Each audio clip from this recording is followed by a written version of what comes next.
Nosaltres partíem de la idea de la simulació. La simulació és una estratègia docent que té molt potencial, però nosaltres el que ens fonamenta és que l'acció per si sola no porta a l'aprenentatge.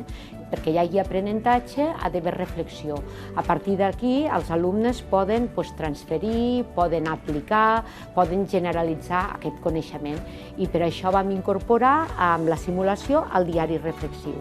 I un diari reflexiu que és multimoment, perquè va des del moment de la simulació a que l'alumne va a les estades clíniques. I per tant l'alumne durant aquest procés el que fa és reflexionar en diferents moments i nosaltres creiem que això és molt beneficiós per integrar aquest coneixement. La proposta de pràctica reflexiva s'aplica a dues assignatures. Una assignatura és bases fisiopatològiques i l'altra assignatura seria cures d'infermeria de l'adult. La simulació la fem nosaltres al centre 4D Health, que és un centre de simulació internacional. Aquesta simulació la fem en 3 etapes. Una primera etapa en la que reunim els alumnes, seria l'etapa de prebriefing grupal. La segona etapa seria l'etapa que diem escenari individual. Cada alumne de forma individual entra a la simulació i s'enfronta a aquesta situació del cas clínic. I la tercera etapa seria l'etapa de debriefing grupal. L'alumne que ha fet la simulació explica la seva vivència, la seva experiència, i els altres alumnes expliquen com han vist amb aquest alumne. I finalment els alumnes elaboren un diari reflexiu on narren de forma virtual a la plataforma les seves experiències en 3 fases cronològiques.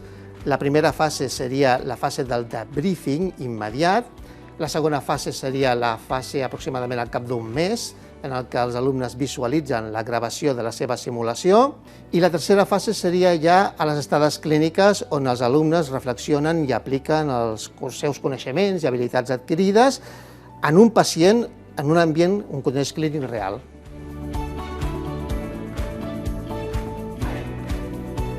Bé, els resultats obtinguts de l'experiència han estat molt positius. Nosaltres el que hem valorat és satisfacció dels estudiants i l'alumne ha mostrat igual satisfacció amb la simulació clínica com amb el diari.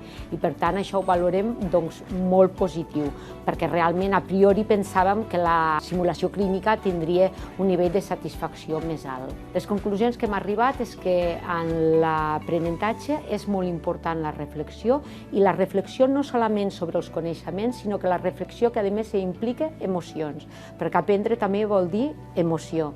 I a partir d'aquí nosaltres hem pogut detallar aspectes de coneixement, aspectes d'actitud, aspectes emocionals, i això ens ajuda també en l'ensenyament del dia a dia.